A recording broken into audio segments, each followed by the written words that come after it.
What's up, everybody? It is DT and Murphy. I am DT, Dan Tortora. That is Murphy, Brendan Murphy. And we are here for you as we are once a week, every week. You can watch us on Facebook, on facebook.com/live-now-DT, where you're watching it live. And, of course, you can watch us on youtube.com/WakeUpCall-DT as well. Once they go live on YouTube and Facebook, it goes right to the archives, and it's available for free worldwide.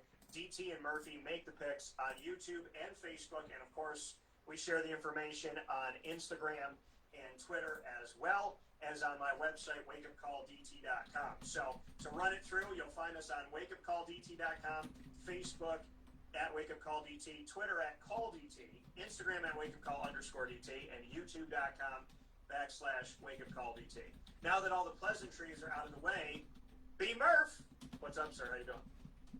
Pretty good. Just getting to enjoy some baseball, watch some football, Tuesday night football the other night. That was really, really weird, but it was a good game nonetheless. Yeah, it was, and it was a lot of fun. So for those of you that are just tuning in with us here, DT and Murphy make the picks. We do exactly that. The title of the show lets you know what you need to know. We go through different sports throughout the year. We make the picks, and while we're making the picks, we have great conversation and always some laughs and a good time all around. So with that being said, we're going to go from the NFL to college football to Major League Baseball. The NFL schedule Week 6, college football Week 7, and Major League Baseball's Final Four. Murph, let's start it up. This is a different week for the NFL because there is no Thursday night football. There is no Sunday night. There is a Sunday night game. It's Los Angeles and San Fran. But no Thursday night football this week. They're trying to get back to things, trying to get back from Corona and moving the schedule around. They're trying to find their footing again. Before we get into the first game, what's your take on the NFL and having to deal with Corona? Buffalo at Tennessee, as well as New England and Denver's game, which has gotten moved to this week. Buffalo, Tennessee got moved to Tuesday. The Steelers and the Titans is still on the horizon and should have been played last week. What's your take on all this? You know, I think the NFL's done a pretty good job with controlling it, with having the team shut down the facilities and everything. The one big thing, though, it's going to be interesting, is Cam Newton coming back this week after he tested positive. As far as I know, he is still testing positive, but he's asymptomatic, and he's going to be allowed to practice tomorrow. That's going to be the biggest test of their COVID guidelines, because if that sparks a spread, then the NFL's in big trouble. So we're really going to have to see what happens there. I don't know. I mean, is he going to have to wear a mask the whole time? You don't know. They say if you're asymptomatic, you're not as contagious. But, I mean, I'm not a doctor, so I couldn't tell you for sure. But it'll be really, really interesting. I can tell you that when you don't see herpes, you still can get it. I can tell you that. So I don't know if Corona works like herpes, but if it does, you don't have an outbreak. What'd you say? God, I hope not. yeah, me too. I don't like either one of them for different reasons. But with that being said, let's hop into it. I'm so happy we got to bring up herpes in the first few minutes. Houston at Tennessee. What do you have for this game? You know, you didn't know what to expect from Tennessee going up against the Bills on Tuesday night, and especially considering they lost half their team to COVID, but they went out and balled. I will give them a lot of credit. Houston is just in a downward spiral. They are a train wreck. I got Tennessee by a whole lot. Yeah, I'm going with Tennessee in this game as well. It's not a hard one for me to pick. The Tennessee Titans, what they did to Buffalo. Now, granted, they have had a long time to get ready. You know, I think altogether they had something like maybe 16 days, and they were originally preparing for Pittsburgh, and then they got to prep for Buffalo. So I'm going to give the nod to Tennessee in this. Ryan Tannehill looking good, putting his hand on his head and letting that ball. I mean, it was just crazy to see him go in the end zone like that. But I have Tennessee in this matchup. Derrick Henry, stiff-arming someone, like taking your hand and pushing Josh Norman's entire body from his head and just throwing him like Raggedy Ann. And, you know, I wanted to say Raggedy Ann, but it creeps me out because I don't watch scary movies, but I do know that the Annabelle doll is supposed to be in real life, and it's a Raggedy Ann doll that this demon spirit is in, and it's locked away in this glass wooden case. And I want to let you know, I went to an antique shop last year, and there was a Raggedy Ann doll sitting there by like a case, and I got really weirded out by it. So I don't like to say Raggedy Ann because of that, but I did. You get chills from that, man. What'd you say? You get the chills from that, my God. Right, like pit of your stomach. So I'm going to go with Tennessee, and I'm thankful that God exists. Please watch over me because this is some scary stuff. Indianapolis and Cincinnati, Cincy at Indianapolis. Speaking of some scary stuff, Indy has been all over the place. Joe Burrow is a rookie quarterback, so you expect him to throw interceptions. Phillip Rivers loves to throw interceptions, and he's a vet. What's your take on the game that's going to be at Lucas Oil Stadium? Joe Burrow, week 4, gets his first win against the Jags. I really thought he was turning that corner, and then he goes up against the Ravens last week and struggles. Now, I don't think that's completely on him. They're going up against one of the best teams in the AFC, so I can't totally pin that on him. And when you look at Indianapolis, they're a 3-2 team who their only quality win was over the Bears. And they lost to the Browns last week. They lost to the Jaguars in week 1. Don't forget about that. And, yeah, they beat the Jets 36-7, but that's the Jets. I think this will be a close game. I'm going to go outside the box. I think Joe Burrow is going to bounce back and get a win. I love that you said that because I also picked Cincinnati in this game. So I picked Cincy because I picked Joe Burrow to get his first victory as an NFL football player against the Jaguars. I picked that game. I've covered the Jaguars for the better part of the last 11 years on site on location. A lot of the time here, and I've been covering them and following them since they came in 1995. But there was something about playing on the road and their struggles doing that. Something about you shouldn't give a win to a rookie quarterback. So all of it was kind of playing into what I already know about Jacksonville. They're supposed to win, so they probably won't. They're on the road. They don't do good there. So I gave the win to Joe Burrow, and now with Cincinnati on the road, I think facing the AFC South with another team in Indy, I just don't like the mistake-prone Phillip Rivers, and I think it's going to catch up to him. I think Joe Burrow is going to take care of business. He's playing inside of a contained environment, which is going to help him out a little bit too. And, ultimately, I got to go with Cincinnati in this one. Joe Burrow is going to get a few wins here, and, to start things off in his NFL career. He's a strong quarterback. I think he only has an upside to get better from here, but ultimately, I do think he's going to get this win, and I'm happy he's already got one under his belt, even if it came against a team that, you hope for. Atlanta at Minnesota. If the Jets didn't exist, I would have told you that Atlanta arguably was coming into the season with the worst defense in the nation. They have not disappointed. They also fired their GM and their head coach. And if you look at the picture of the GM and the head coach when they fired him, it looks like Tony Stark and Thanos, which is actually pretty cool. It was a kind way to put them up. It was like, hey, just want to let you know that these guys that look really good in this picture have been fired by us. So Atlanta comes into Minnesota without their head coach, without their GM, making a change a few weeks into the season, and they have absolutely no defense. Thoughts? Well, I'm going to go out on a limb and say this will probably be, I hate to say it, but it's probably going to be the worst game of the week. Yeah, and I say that even when the Jets and Dolphins are on the schedule. That's the Adam Gase Bowl. Oh, yeah. But, I look at Atlanta. They say sometimes when your team fires a coach, there's some sort of motivation to go in and play well. I could see it. I don't really buy it, though. I mean, not that the Vikings are that much better, but Atlanta is, as I said with Houston, they are a train that is running off the tracks. You don't know what in the world is going on over there. So I'm going to pick the safe pick and take the Minnesota Vikings, and I can't believe I'm saying that's a safe pick, but I'm going to go Minnesota. Listen, if you're playing fantasy football this week, y'all know what to do. I mean, it's play Kirk Cousins, it's play Alexander Madison, who looks like he's going to get more time. My guy Mike Boone, who I covered at Cincinnati with the Bearcats in college, the American Athletic, he's another guy that did some cool things. So, Minnesota, no slouch right now, and Adam Thielen doing his thing. So, I got Minnesota as well in this matchup. I think I set it up pretty easily to say Minnesota, but just in case people need to know. Denver at New England, the game was supposed to be played, and then it was moved, and it was like, is it going to be Sunday? No, maybe it's Monday. No, okay, it's Tuesday. Well, now it's next week. It's going to be played, supposed to be played, Sunday afternoon. Who will win? Denver, which we don't know if Drew Lock's a lock for this game. We know that there's Blake Bortles and Brett Ripien and so on and so forth, and Jeff Driscoll on the team. Denver at New England, and Cam Newton could be back on the field. Right now, Jarrett Stidham is also potentially could go out there. I mean, this is a fluid thing. What do you have for Denver at New England? I think this is an interesting matchup, mostly because of all the controversy around it, surrounding the coronavirus.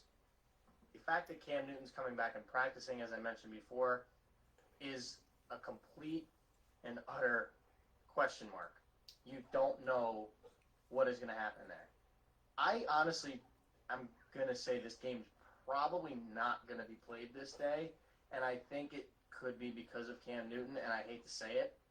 I don't want to speculate like that, but at the same time, you're bringing back a person who is positive for coronavirus and could spread it. So I'm afraid that this game's not going to happen, but if it does, I'm still taking the Patriots because I watched that Denver team play, and they weren't good. They're down there with Atlanta, with Houston, with the Giants. They're not that good. So I'm going to take New England if this game is played. I'm going to go with New England as well. They're at home, so I give them a slight edge. I don't think New England's playing great, but if you can't figure out a way to beat Denver that's got a bunch of injuries, I mean, now Philip Lindsay and Melvin Gordon are back, but... Well, Melvin Gordon just got arrested today. Oh, that's exciting.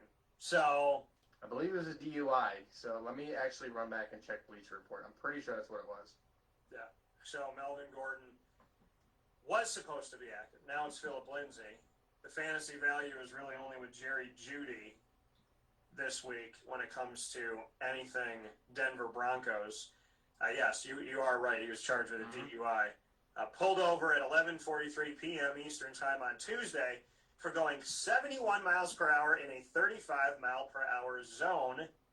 And according to statements, that's what happened on 5th Avenue and Spear Boulevard. And he was pulled over near 1st Avenue and Humboldt Street. Officers began speaking with him. His speech was slurred, his eyes were watery, and his breath had a moderate smell of alcohol. He swayed while he was out of the vehicle as well, and so he consented to a field sobriety test performed unsatisfactorily, and he exhibited, quote, validated indicators of impairment, end quote. So that's what's going on with Melvin Gordon. So obviously that has thrown a monkey wrench into things, and we'll see where we go from here as the Denver Broncos, who are dealing with injuries and trying to find their footing and find their identity, look like Philip Lindsay will be back at it, and so it gives even more credence to the fact of New England getting a victory in Foxborough. The Washington football team, I still can't get over that. I loathe saying that name. I do. Can they please just pick a name at some point? At what point do you say to, like, at what point do I ask the question, okay, Redskin, racist name. So if you don't have a name, does that mean that nobody has a non-racist name in their brain? I mean, like, call them the Crayons, call them the Crepes, the Water Buffaloes, the pickled donut elephants. I don't care what anything. Anything. When your team is named the football team, that's just the problem. I mean, they're all football. Let me ask you this. How many times have you messed up and called them the Redskins? Because I couldn't tell you how many times I've done that.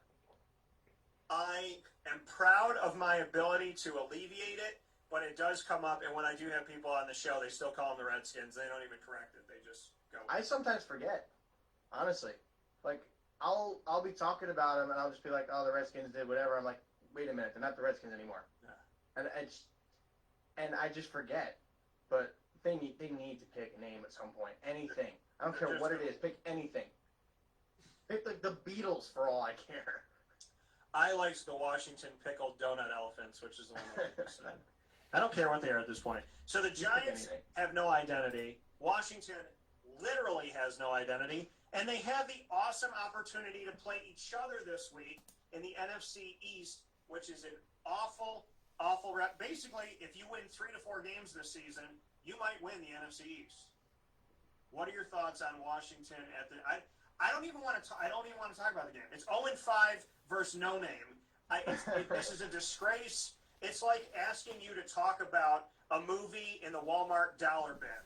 It's like when we were doing the Jets-Broncos game on our first show. I was just like, Broncos next. But I'm actually not going to do that, to be perfectly honest. This game offends me. I'm actually not going to do that, to be honest. I'm going to surprise you, and I'm going to pick the Giants. And I'm going to tell you why. This team was right in a game with the Cowboys until Dak Prescott went down, and prayers to him. That was a horrible injury. I mean, if you saw it, you might have cringed. I know I did the first time I saw it. But they were right in that game, and the Cowboys are a significantly better team than Washington is. That's not even a question. So I'm going to go out and say that I think the Giants are going to win this game because they can compete. They're not a terrible football team. Yeah. They are a lot better than 0-5 will show you. They are not the best team in that division by any means, but they are capable of beating this Washington team, and I'm going to pick them for that reason.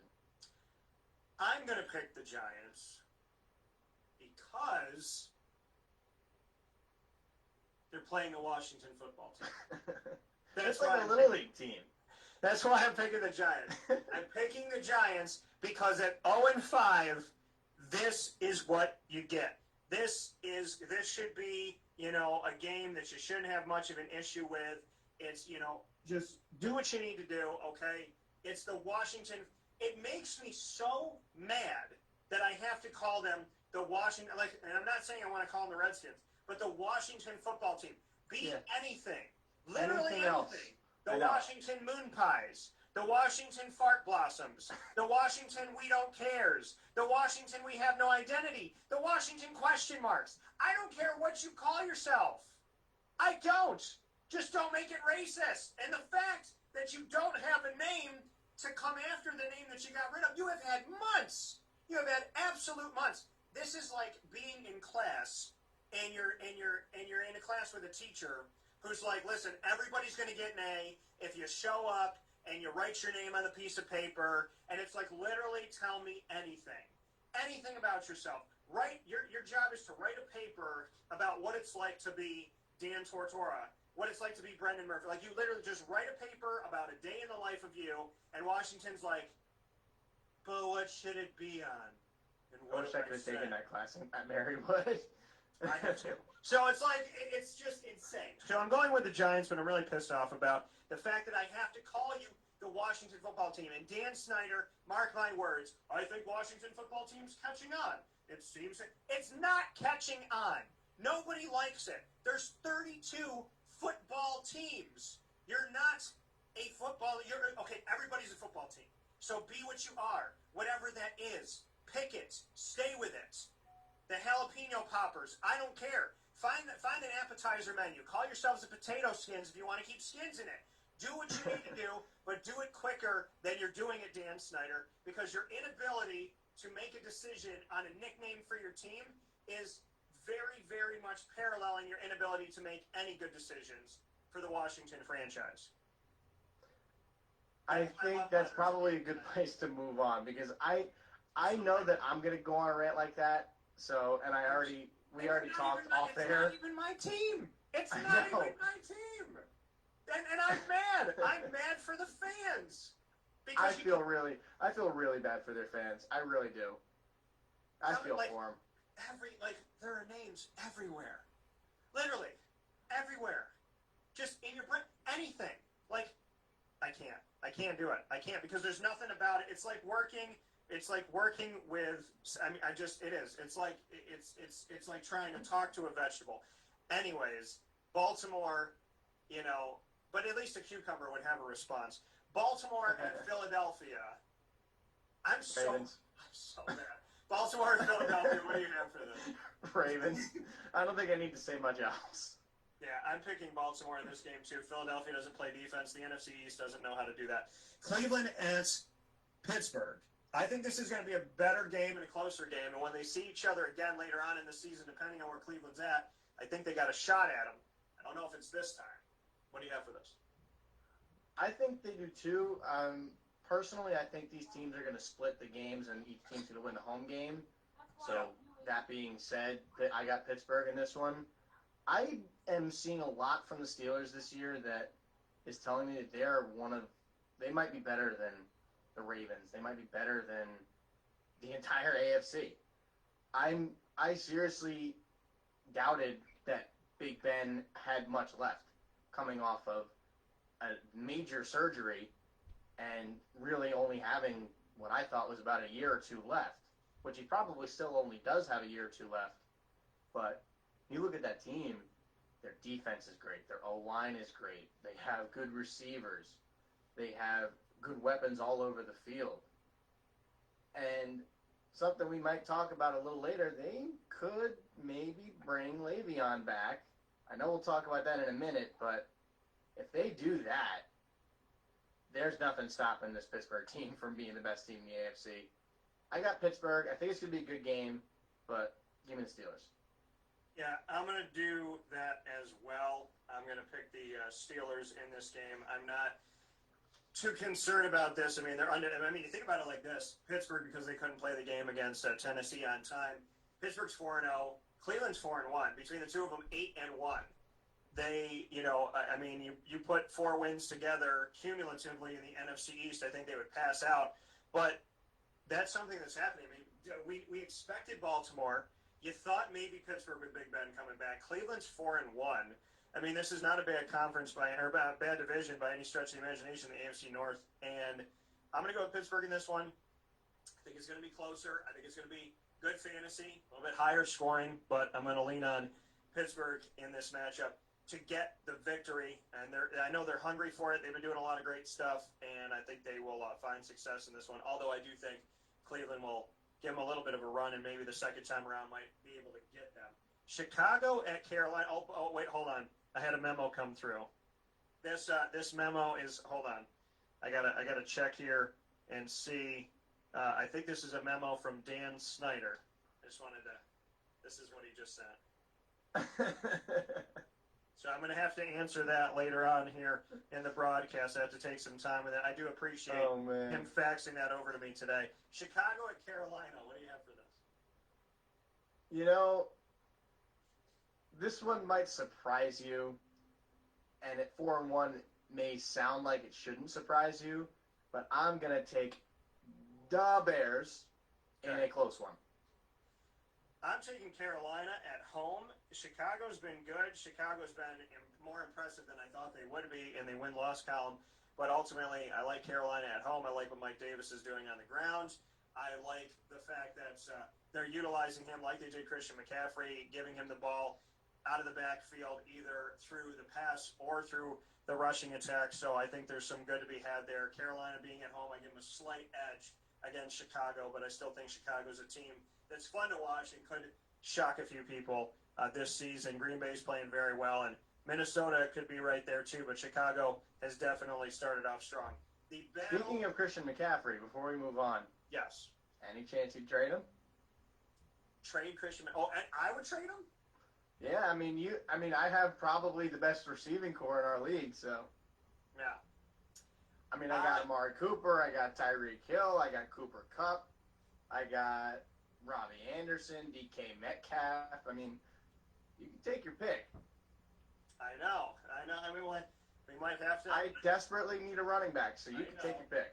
I know. We could definitely. I know that in another league that I'm in, they're trying to get me to give them Kareem Hunt right now because Nick Chubb is not available, obviously. But we'll see. We might have to talk about some things. Might have to figure some things out. My teams need to get with it and get right. I've been needing a running back for a while. I have been desperate for a running back since Saquon went down, and now that Le'Veon's a free agent, I have one running back this week on my roster that's actually playing. That's insane. So we'll see what happens. The Battle of the Jungle, Detroit, the Lions, at the Jacksonville Jaguars. What do you got for this one? I think this is going to be a weird game.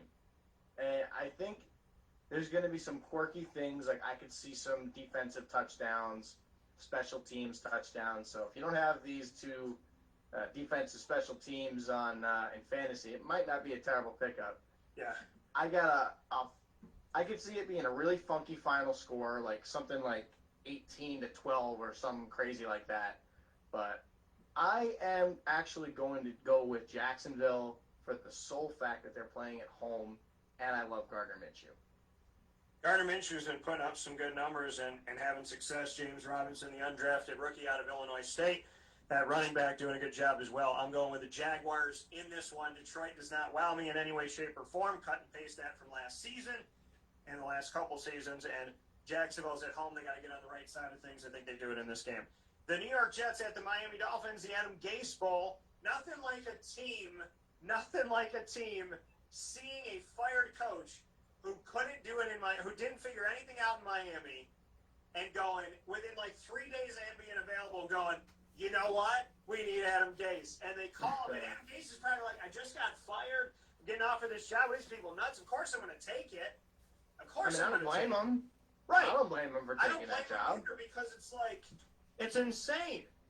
So it makes absolutely no sense to me whatsoever that after being fired by Miami in the same division as the AFC East, that the Jets thought to themselves, the perfect fit for us is the guy who just did a terrible job in the other team that's in our division, not named New England and Buffalo. The Jets are playing the Dolphins. I think it's funny because the Dolphins abbreviation is MIA, but that's exactly what the Jets have been for a decade. So, what are your thoughts on your Jets versus Paul Bunyan and the Miami Dolphins? Do we have enough time for me to go on a little rant here? I mean, where do you start? They cut Le'Veon Bell today. Adam Gase finally gets his wish because he absolutely hates him. Can we show that to Christopher Johnson, please? Because I think he's just as bad as Dan Snyder, except the fact that his team actually has a name.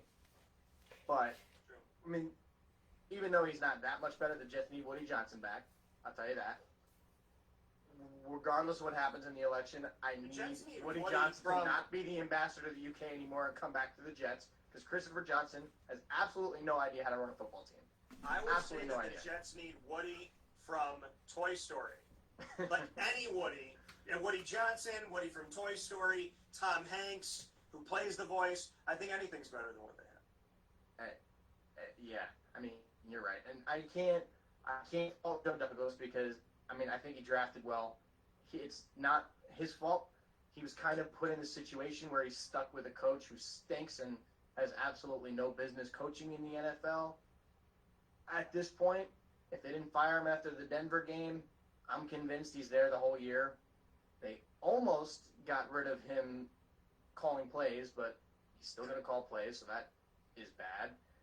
And the fact that Sam Darnold played in the Broncos game, had a great game, by the way. Yeah. Really had a great game that day. Had nothing to do with the Jets losing that game. Yeah. If his shoulder was that hurt, why in the bleeping hell was he put back in that game? If he's that hurt, why is he back in that game? Because he didn't play last week, and he's not going to play this week. And nothing against Joe Flacco. Joe Flacco has a Super Bowl ring. He's a good quarterback, probably the second best backup in the league. But with that offense, with absolutely no weapons now, especially with Le'Veon gone, all you have is Jamison Crowder, and he's probably going to be double-teamed the whole game. I mean, the Jets are the worst team in football. Plain and simple. Dolphins by 50.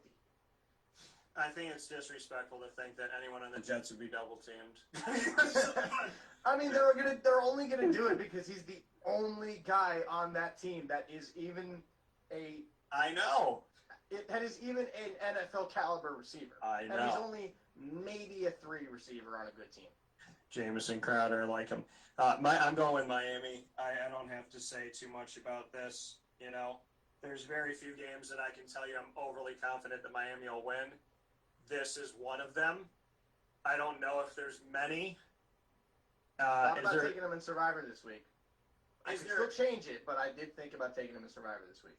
Well, the thing is, because this game's there are no easy picks. So when you think that they're easy, that's when the game goes the other way. So maybe the Jets will make this interesting. But I have to go Miami in this game without question. I mean, I said the Jets in the preseason in my power rankings were number 32 of 32. They've done nothing but prove me right. So I don't mean that as a jab toward you. I'm not disagreeing with you. Yeah. I am not disagreeing with you one bit. I am firmly on the train that it's Trevor Lawrence. Although I did see, I forget who it was, somebody from SNY today was talking about if the Jets get the number 1 pick, they shouldn't take Trevor Lawrence. They should trade it for a haul of picks similar to what was given for Herschel Walker. If they do something like that, maybe, it's intriguing. I mean, yes, it's generational talent. And they made a good point. You put Trevor Lawrence in that offense, the team's not any better. I actually have... They're really not. I just got a new... Hold on, my assistant. Is there another one? No, just give it to me. No, I'll put it up. This is from Dan Snyder. We just got another one. Oh, boy. So... In your best Conor McGregor voice. Who is Trevor? Yeah, I love that. Who is Trevor Lawrence? That's from Dan Snyder today. That's what he had to say. He's unfamiliar. I mean, if you put Trevor Lawrence in that offense, I don't think it's much better. I mean, don't get me wrong. He's a huge upgrade over Sam Darnold. He's a generational talent. Yeah. He's the best quarterback to come out of college football since Andrew Luck. But in that offense, I don't think he's much better. So you trade that pick, get an absolute haul, get like 2 firsts, get like an entire team's draft, or get a couple of first-round picks, and draft another lineman, draft a couple of receivers, get me another a good tight end, get me, if the Jets can get to the middle of the draft, get me Kyle Pitts from Florida. I love watching him every week as a Gator. They're projecting him as a first-round pick. Give him to me. Can I tell you something? He will be the next Travis Kelce. There's another team connected to New York that must be related to or know Sam Darnold very well, because Syracuse's quarterbacks also throw to ghosts. So they threw to at least 4 of them in the game. I didn't see Casper in the dome, but apparently he had made an appearance. I need to put my goggles on. I didn't do it. I think it's going to be funny when people take a screenshot of this and they're like, Dan Tortora doesn't know who Trevor Lawrence is. No! It is Dan Snyder. I know Trevor Lawrence very well. I've covered him since he came into the league. And our next game that is on the docket here would be Green Bay at Tampa Bay. The Battle of the Bays, Aaron Rodgers going up against Tom Brady, who may have Chris Godwin back. He has Mike Evans. Aaron Rodgers, doesn't really matter who he has. He's going to have a Marquez Valdez-Scantling. He's been able to play without Devontae Adams. Aaron Jones, who I'm not a believer in, has made me somewhat of a believer this season. What are your thoughts on Green Bay at Tampa Bay? Is it weird to say that Aaron Rodgers might be having his best season and he's not even the front runner for the MVP? No, that's crazy. It's not at all. And I will be more than happy to go on record of saying this because it is 100% true. Aaron Rodgers is more talented than Tom Brady ever was. Now, let me say that again so that you hear me correct. He's more talented than Tom Brady ever was. Yeah. He's not the greatest of all time. Brady's got his 6 rings. He knows how to win. That is why he's the GOAT. But Aaron Rodgers has been the most talented quarterback of all time. And that's just the way he's played. Aaron Rodgers is like Joe Montana. Joe Montana was incredibly talented, won his rings, but was not Tom Brady. Tom Brady did his thing, gets his rings. I think that Tom Brady is in decline. We've seen it this year. He's throwing interceptions at a rate that's completely unheard of for him. And what's crazy is that it's not a lot of interceptions, to be honest.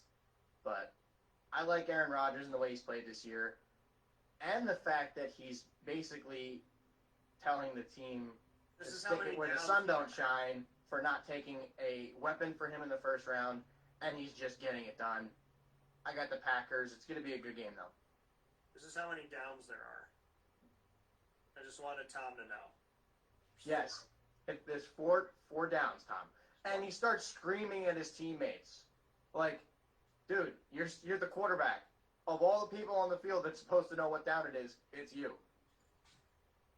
Everybody makes mistakes, Tom. It happens. Including buying mail hugs for your teammates, which you should do in a loss and never in a win. So, with that being said, you're going with who again? Green Bay. Close game, though. I'm also going with Green Bay in a close one. Just to look at the numbers this season between the two of these gentlemen. Tom Brady, 1,375 yards. Aaron Rodgers, 1,214 passing yards wise. Tom Brady, 196 attempts, 126 completions for 64.3%. 139 attempts for Aaron Rodgers, 98 completions, 70.5%. Doesn't have to do as much. Interceptions, touchdowns to interceptions. Tom Brady, 12 touchdowns, 4 interceptions. Aaron Rodgers, 13 touchdowns in 4 games. Not a single interception. Very notable for Aaron Rodgers. As a career... That's talent. Yeah, it is. It's insane. As a career, when we look at things and break it all down, career-wise for Aaron Rodgers, he has a 64.7 completion percentage. He has thrown 6,200 passes on the dot, completed over 4,000 of them, 4,011, 48,160 yards passing. He has 377 touchdowns to 84 interceptions. Looking at Tom Brady's numbers career-wise, and obviously I know Brady has the Super Bowls, but Brady's numbers, just raw numbers, he's 63.9% completion percentage, so almost 1% lower. He has over 10,000 attempts at 10,184, 6,500 plus completions at 6,503. He has thrown for 75,946 yards, but that number is ballooned for yak, yards after completion, as he did a lot of dink and dunk and check down stuff. Not that other quarterbacks don't do it, but just to make a note. And he has 553 touchdowns. However, the 84 interceptions by Aaron Rodgers, Tom Brady has 183, almost 100 more interceptions. Now, granted, he's thrown more, but just to paint a perspective here of the numbers of the two gentlemen. And I believe Tom Brady's the one that said that if Aaron Rodgers was on the Patriots, he would have done better than him. Yeah. So, that's my case. Right. Green Bay in the dub. Sunday Night Football, the Los Angeles Rams against whoever the 49ers can find from the streets to play football. What do you have for this game? The team is injured all over the place. George Kittle is supposed to be coming back. Raheem Mostert's going to be there. What are your thoughts on the Los Angeles Rams at the San Francisco 49ers? I will say, give the Niners credit. They've been playing relatively well for a team that is absolutely battered by injuries. Yeah, they have. Now, I'm not saying I'm picking the Niners because I'm going to pick the Rams here, but I got to give the Niners a whole lot of credit for staying with teams and being in games, considering all the injuries they've had. So, I got the Rams. I like what they've done. The running back situation is still up in the air, but I think they're a good enough team to get it done against this San Francisco team that is pretty banged up. I'm going to go with the Rams in this one as well. I just think their defense is going to be too much. And Darrell Henderson, who I told you all about when he was at Memphis, and I told you about when he was drafted last year, it took him a little bit of time, but he's starting to, hopefully, finally, it looks like he's catching on a little bit with the Rams. He is their number one running back right now. And so I have them in this game. I don't think San Francisco can answer, especially without the likes of Nick Bosa and company. Kansas City at Buffalo is the first Monday night game. This is a game that was moved because of everything that had to be moved with Buffalo. So this game is going to be played at 2 p.m. Pacific time. This is going to be played during work right after lunch for the people on the West Coast. Kansas City is coming off of a loss. Buffalo's coming off of a loss. And these two formerly undefeated teams, one of them will have 2 losses. They could tie, but more than likely, one of them is going to have 2 losses. Who's going to have the win and who's going to have the loss? Before I get into that, let's give the Raiders some credit. Yeah, They played a hell of a football game on Sunday. They more than deserved that win. So, give the Raiders credit. Obviously, since we're not going to talk about them because they're on a bye this week, cheers. hats off to them. Great game by the Raiders. Yeah. And I can't even say that the Chiefs played that bad. The Raiders just flat out beat them. It doesn't happen that often with Kansas City. Pat Mahomes tried to come back 40-32, and the Raiders just did what they needed to do, got a first down, ran the clock out. They outlasted the man who we thought couldn't have been outlasted. Yeah. Hey, credit where credit's due. They did everything they needed to do to win that game. Hats off. Give John Gruden some credit. I think this is going to be I think this is easily the best game of the week, and it's not really close. You have Buffalo. You think it's the best game? Is it second? Is it first, and then second would be the Jets at Miami? Oh, 100%. But yeah, I think this is easily the best game of the week. Yeah. I mean, you got 2 4-1 teams, both of which I was not exactly expecting to lose. I will say though, the Bills got absolutely embarrassed by the Titans, and I did not see that coming. If they lost that game, I figured it was going to be close. They got embarrassed. Now, I still think the Bills are a really good team. Yes, they have beaten the Jets and the Dolphins. Can't really go too crazy about those wins. But they've also beaten the Raiders, who beat the Chiefs. So if we're going in that scenario, maybe you pick the Bills. But I can't see Pat Mahomes losing 2 games in a row. So I got Kansas City in this one. And the Bills losing a tough one at Tennessee, 42-16. Up until that moment, Josh Allen was looking very, very. Not that he looked horrible in this game, but it was a more quiet day for him. A quiet day for the offense. Stephon Diggs was able to get 10 catches on 16 targets and 100-plus yards. Josh Allen had 2 touchdowns and 2 picks in the game, but Buffalo's defense was unable to sack Tennessee even one time in the game, and that says something. Tennessee doing what they need to do. I think these teams are going to be vying for the 3rd and 4th spot in the playoffs, and so you got to hope if you're Buffalo that it doesn't come down to going back to this game. I got Kansas City in the matchup. I don't see Pat Mahomes losing 2 in a row. It's going to be hard to think that Buffalo would be losing 2 in a row this season, but I'm going to have to go with Kansas City. Final game for our NFL picks, and DT and Murphy make the picks for this week, NFL Week 6. Arizona-Dallas used to be an old NFC East rivalry. Now it is Kyler Murray and the team that's part of the the NFC West, and Dallas without Dak Prescott, and Andy Dalton is a starting quarterback in the NFL once again, and he's backed up by Ben DiNucci, who I covered with the Pitt Panthers. What do you have for this one? First of all, I talked about Joe Flacco being the second best backup in football. Andy Dalton was number 1. That shouldn't even be a question. You could say anything to Cowboys fans. I think they're still in okay shape. Andy Dalton was more than capable of being a starting quarterback in this league. I think they'll be just fine. As of right now, this game is my survivor pool pick.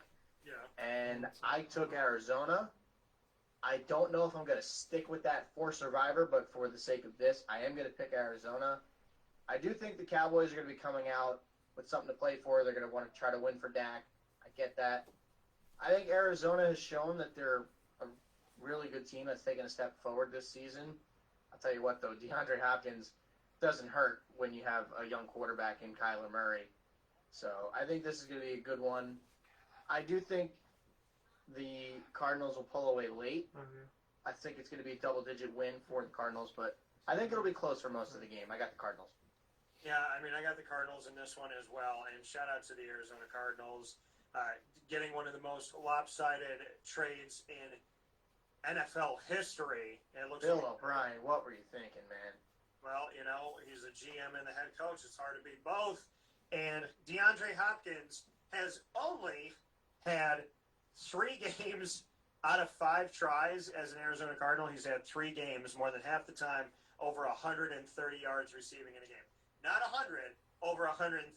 Had 131 against the Jets, had 137 against Detroit, had 151 against San Francisco, and then he had 68 against Washington, 41 against Carolina. He only has 2 touchdowns on the season, but 3 massive games for DeAndre Hopkins. I have Arizona in this one. I think Andy Dalton's going to be able to do a good job managing the game. He's got a lot of weapons: C.D. Lamb, Michael Gallup, Amari Cooper. Of course, he has Zeke that he can trust in, and Dalton Schultz, I think, is one of those sleeper guys that people don't really focus on because they wanted Dallas to get Dallas Goedert, and Philadelphia traded up, stole him away.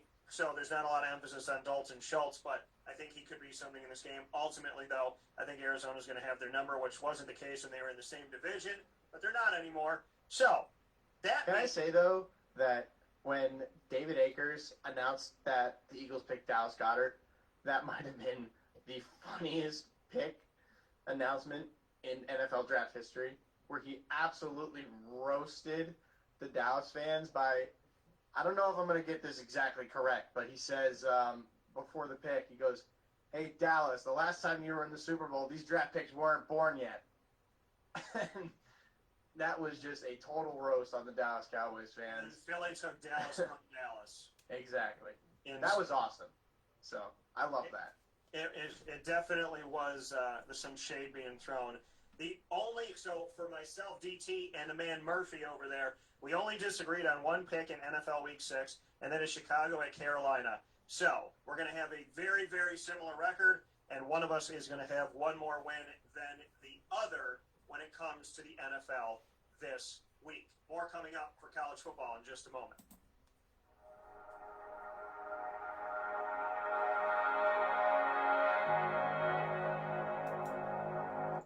It is now time inside of DT and Murphy Make the Picks to talk about college football. College football Week 7. We're going to run through every single game. I don't know anywhere else in America that does every single Division I FBS game. I don't know it. I don't know anybody else that's going to cover every D1 game. But we Not are. even College Game Day does it. What? Not even College Game Day does it. They cover like 2 games, the SEC and the ACC, something like that. So the reality of it all is we're bringing you all the games. Even if somebody else did all of this, they don't do it like Murph and DT do it. So let's jump into it, Murph. We're going to you.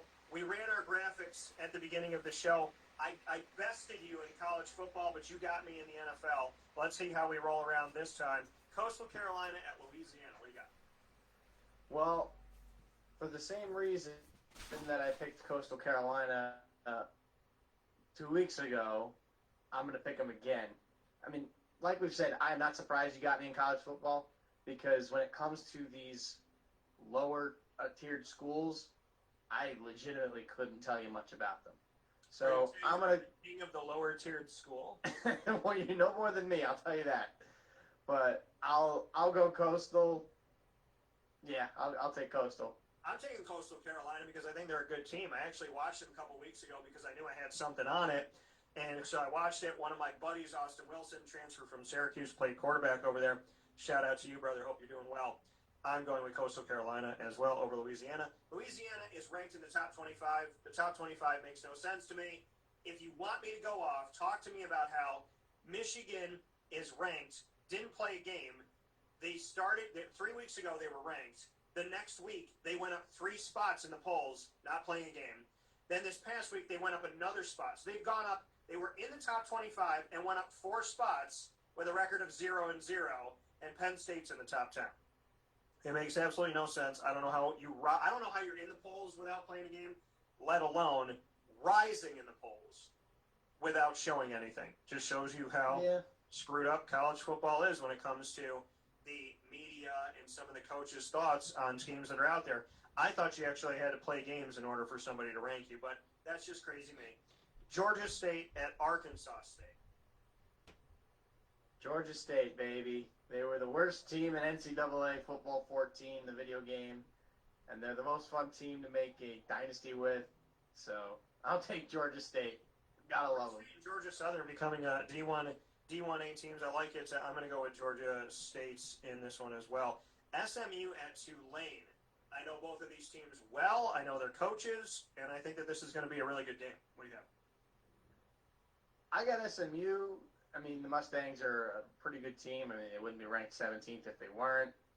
So I'm going to go with them. Yeah, I'll pretty much leave it at that. Number 17, SMU gets it done. I like that. I am drinking my Rain Energy right now, my body fuel, my Razzleberry, because this is energizing. And when you're doing 572 picks a week like we are, I need to have something to help me through it. So Brendan Murphy is my partner, and this is my other go-to. I want to be able to do this, Brendan Murphy, and just hand one right to you. Just be like, I'll take a one. There you go. Got my Razzleberry to go. SMU at Tulane. You're going with SMU in this game. I'm going to go with, this is a tough one for me, because I respect both coaches, and I know that Tulane can play spoiler at times. This is going to be a very difficult game for me to choose, but feet to the fire. I saw how they played against Houston. Tulane lost 49-31. SMU's a better team, so I'm going to lean on SMU. BYU, speaking of Houston, BYU's been trying to play Houston. They've been trying to get this going. BYU is an independent school currently, and BYU is one of those schools that we wonder, could they become part of the American Athletic Conference? Well, they sure as heck are playing the American a lot this season in a very unique season. What do you have for BYU at Houston? I think BYU is going to prove that they can fit in the American really well, and I think they'll win this game relatively handily. I think Houston's a solid team, but I like BYU in this one. I'm going with Houston to play spoiler on BYU. BYU can get some teams' numbers. Houston's finally starting to connect, and I hope get some things going, get some momentum. It's been a long time for them to start their season because they were one of the teams that was held back by Corona. So I'm hoping that Houston can continue their upward momentum and utilize it coming off that Tulane game and defeating BYU, but I think it'll be a good game. I can see it going either way, but I'm going to go with Houston. Clemson at Georgia Tech. Thoughts? I mean, do we really need to talk too much about this one? I mean, Clemson, they showed up Miami last week. I mean, I thought Miami's a really good team, and not that they're not. I still think they are a really good team, but they ran into the best team in the country at the moment. You got to go Clemson. You can't not pick Clemson, especially because they haven't lost a regular season game as long as Trevor Lawrence has been there. I was believing in the Miami is for real, and it's not that they're not, but holy heck, how Clemson just made them look like little peewees was crazy. So Clemson definitely, not that they didn't have to earn respect, or not that they had to earn respect for me. They've had my respect for a long time.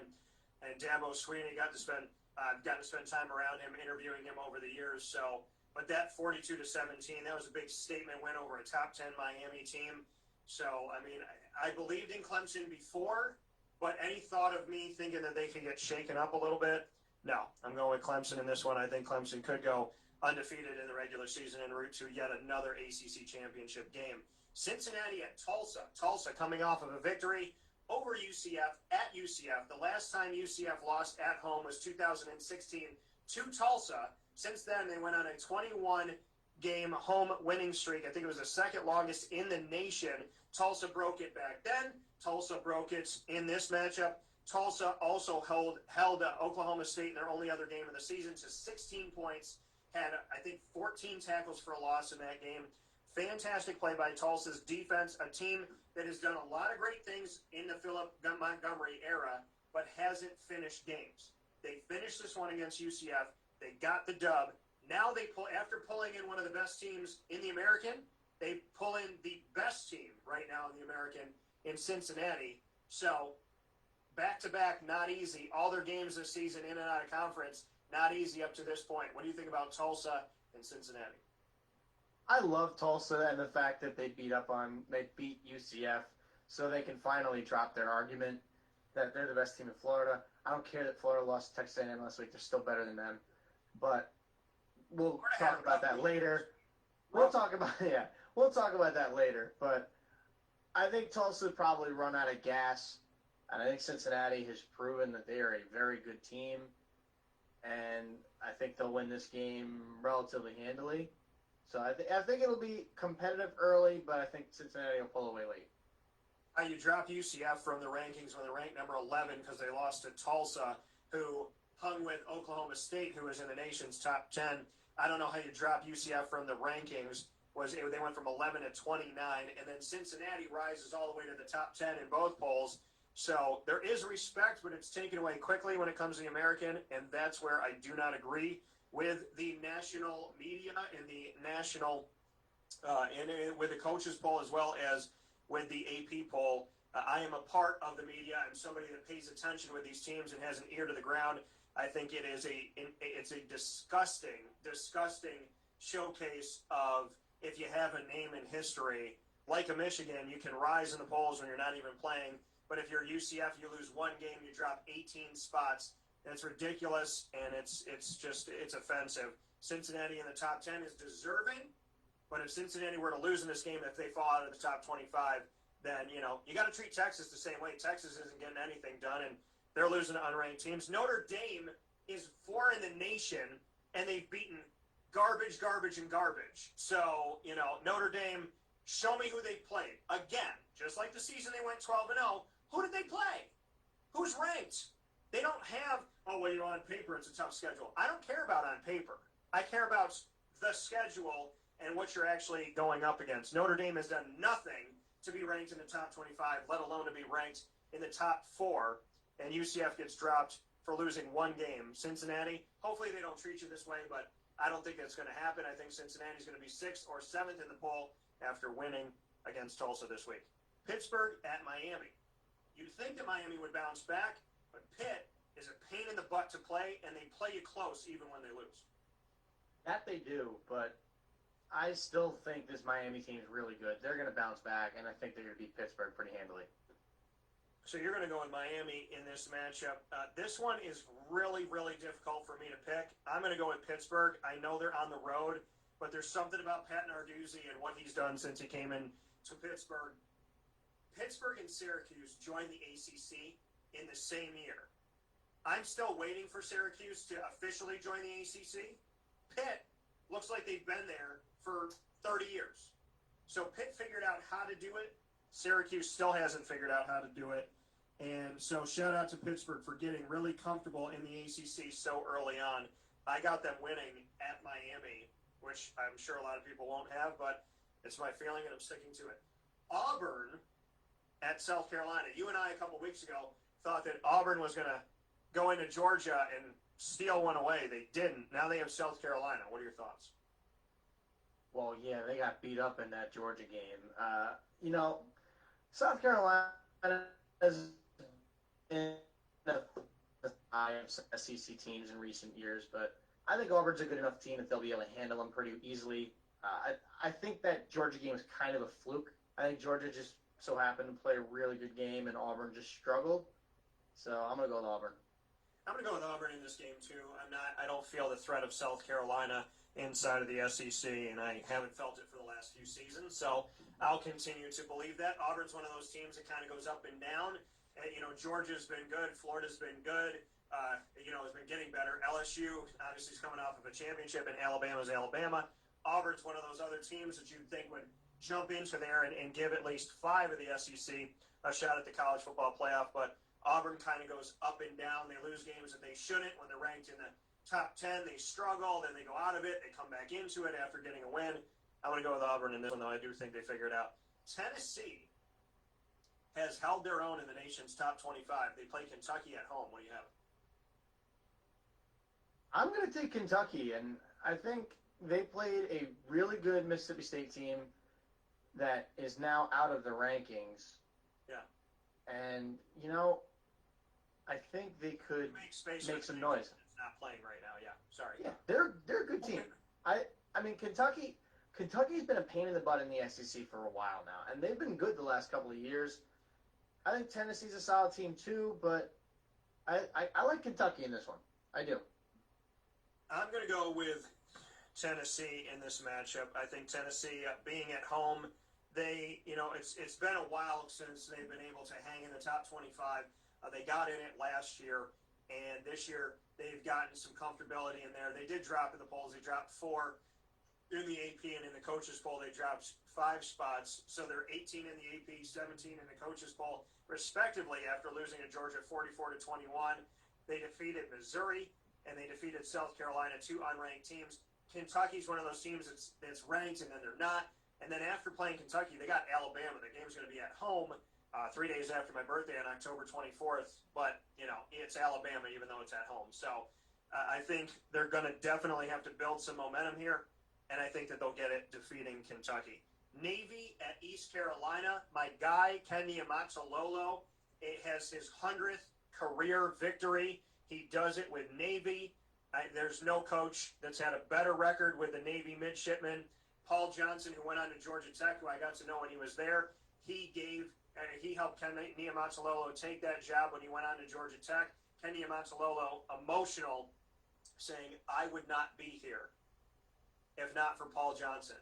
And the fact that Navy took a chance on an offensive line coach that had never been a head coach, I respect and I love what Kenny Amatzalolo has been to college football over the last 13 years at Navy. I appreciate everything about our bond on and off the field. He means a lot to me. I'm happy he got number 100. Will he get 101? I think he does. I mean, it is really hard for me to pick against Navy when they have a somewhat easy-ish matchup. But, I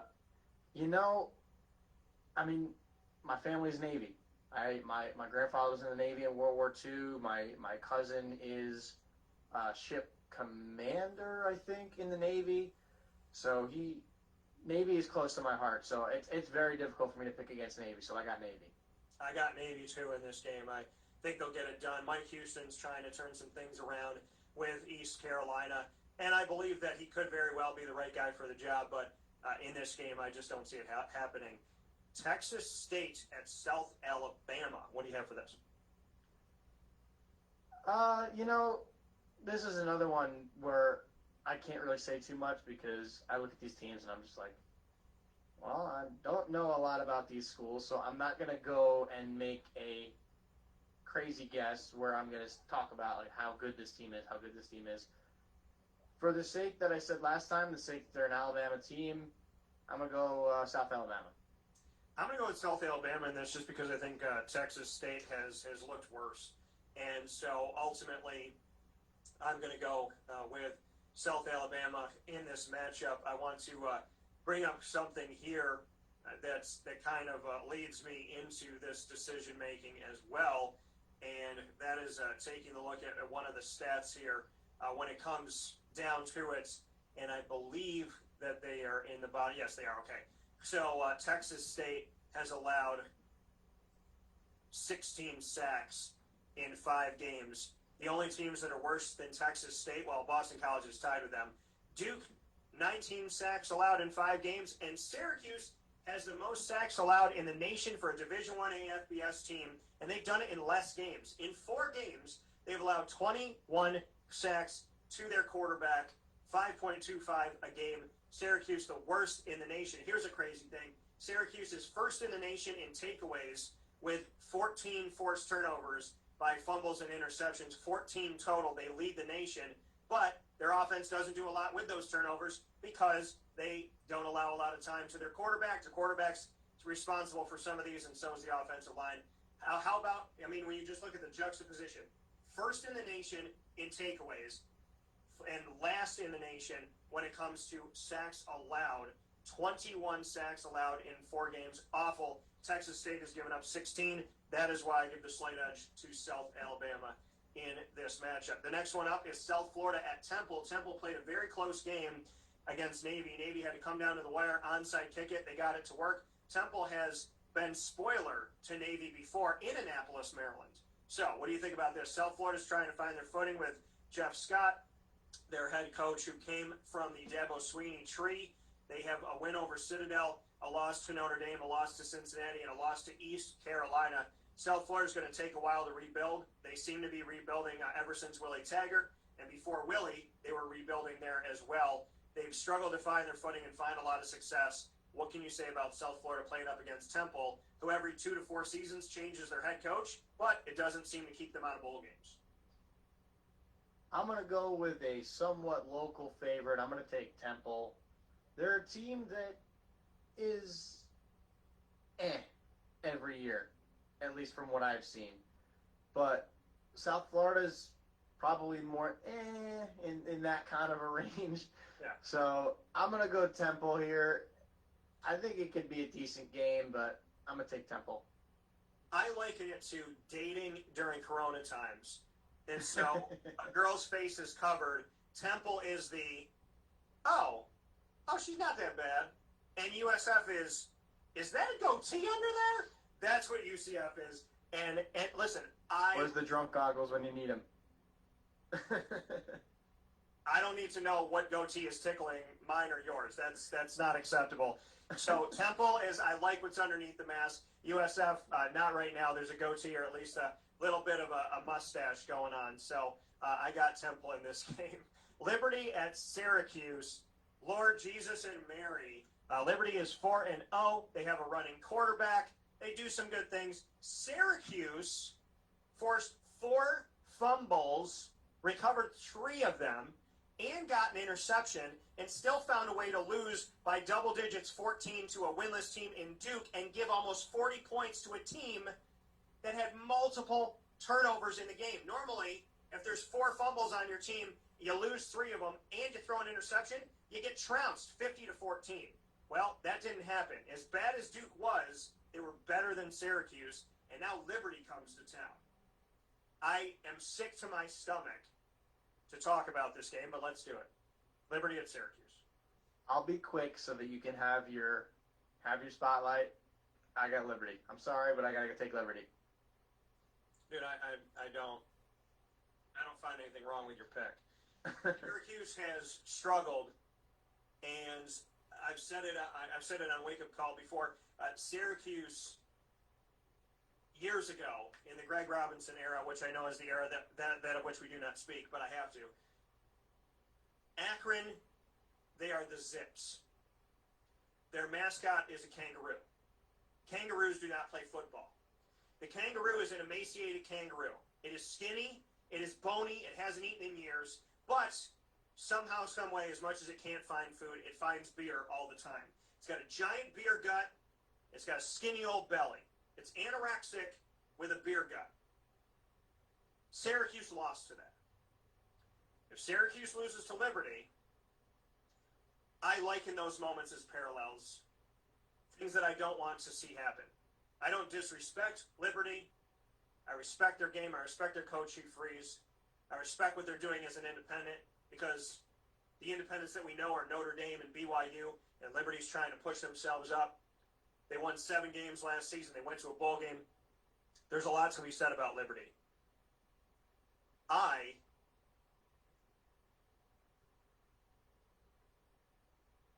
This is so hard for me. You can't be... No, I don't think anybody would hold it against you if you go Homer and pick Syracuse. I know I wouldn't. This is the hardest thing for me. I really, really, really, really believe that Liberty can beat Syracuse. But my guy Rex is under center. He overcame cancer. And this is a big-time opportunity for him. I'm going to lean on the side of Syracuse. Do not make me regret this, Orange. I'm going to pick you. You could lose 40-24, or you could win 41-40. You're going to have to outscore Liberty. I'm sick to my stomach over this game, but I'm going to give Syracuse a slight edge. I'm going to. I can't fault you for that. I really can't. And it's and you know what? It's because it's not a homer pick, because I don't do those things. I believe that Syracuse, they should win this game. There's no reason why they should not win this game.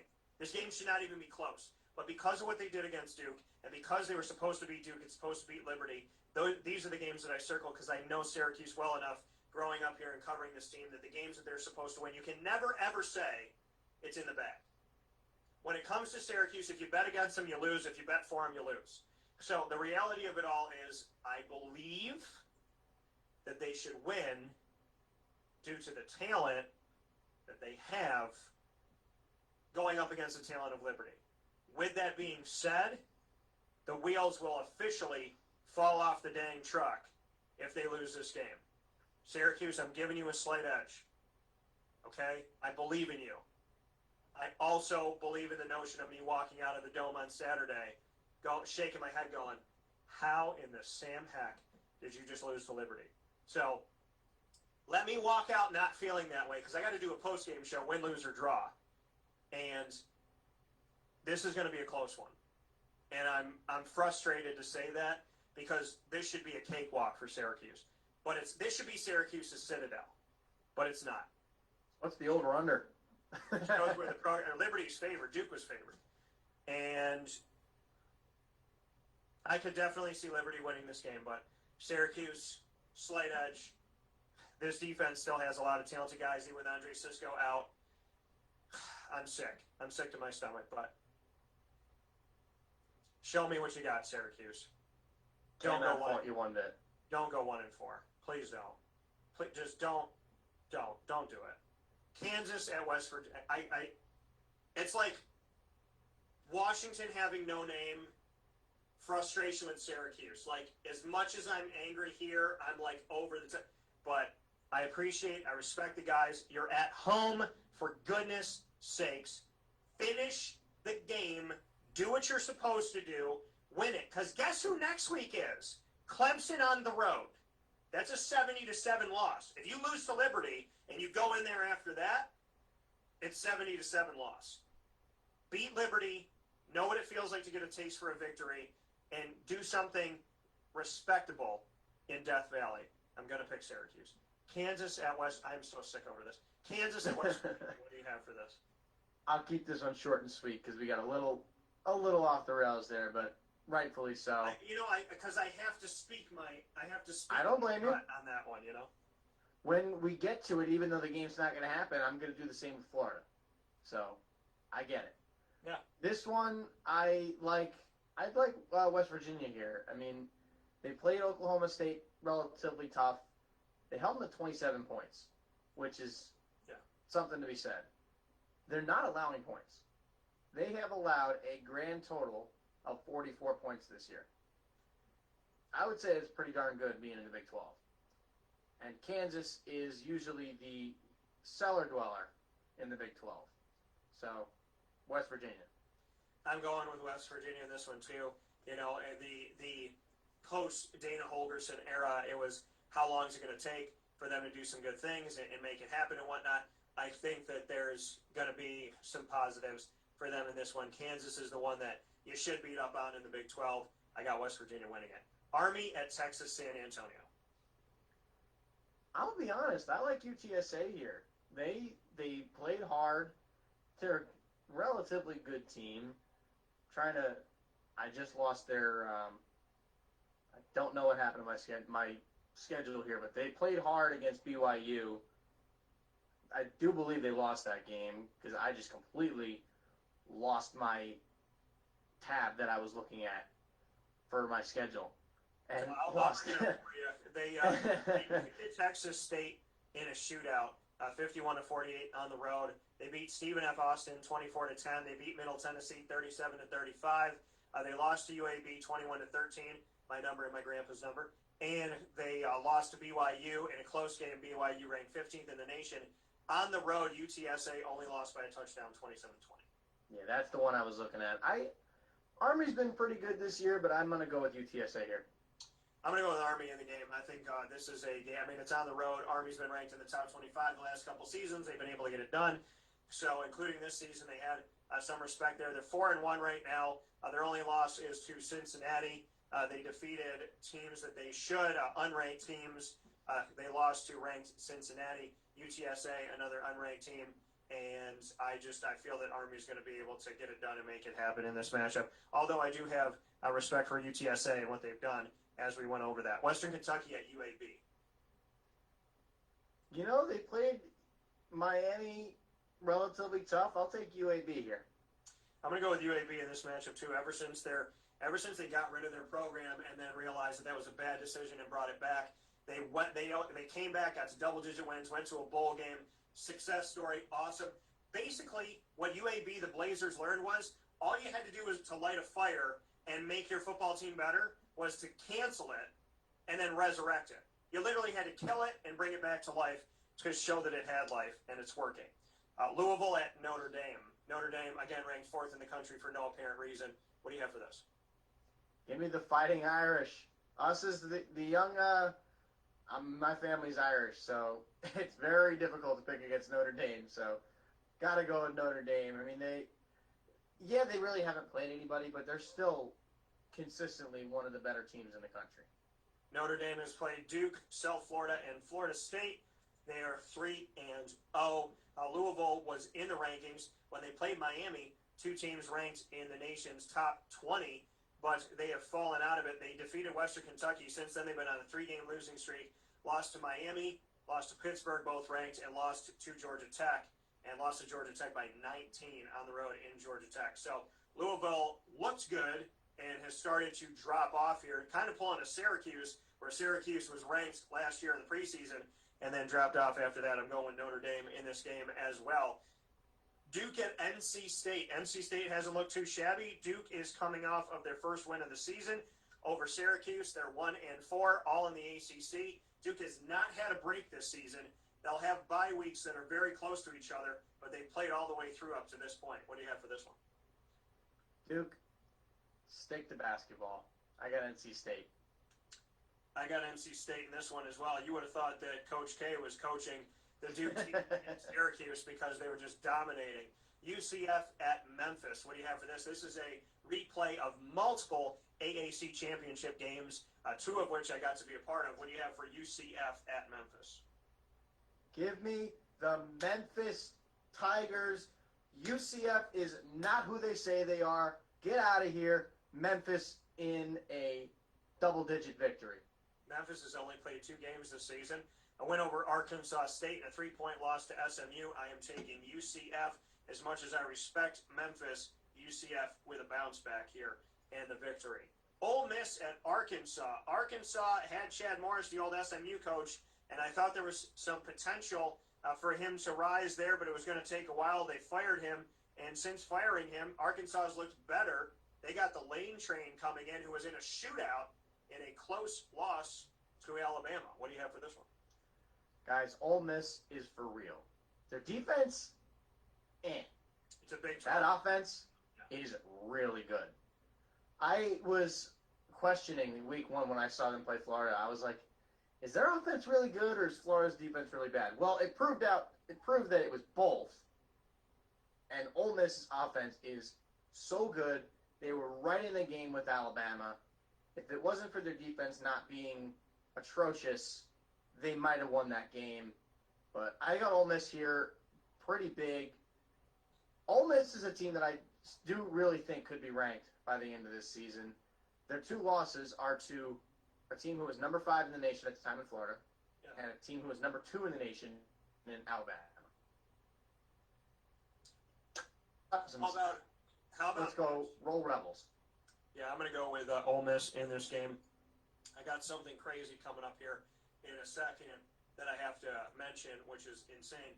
But yes, I'm going to go with I'm going to go with Ole Miss in this matchup. Eastern Kentucky at Troy. Oh boy, another one of those games that I'm just like, man, couldn't really tell you much. Just looking at records here, Eastern Kentucky sitting at 1-3. Yeah. Troy at 2-1. Had 1 game postponed. Just because of record, I'll go with Troy. I'm picking Troy in this matchup as well. Troy, remember, in recent history, has played spoiler before. Texas A&M at Mississippi State. Texas A&M has been all over the rankings. They're number 11 right now. What are your thoughts on Texas A&M going up against Mississippi State? Mississippi State, which got a victory over LSU, becoming the first team to defeat a reigning national champion in their first game of the following season since 1998 when Michigan lost. LSU loses to Mississippi State, and Mike Leach, who came over from Washington State, former head coach of one Gardner Minshew when he transferred from East Carolina. What are your thoughts when Mike Leach is at home against Jimbo? I tell you, Jimbo Fisher. What's going to happen? I will say this. I don't think Texas A&M is that good. I don't think they deserve to be ranked number 11. Yes, they beat Florida. They deserve that win because Florida's defense played absolutely horrendous in that game. They deserved it. I'm going to take Mississippi State, and the reason I say that is because I firmly believe that Texas A&M's offense is a joke. They didn't look good, but Florida's defense is so bad that they gave up 41 points.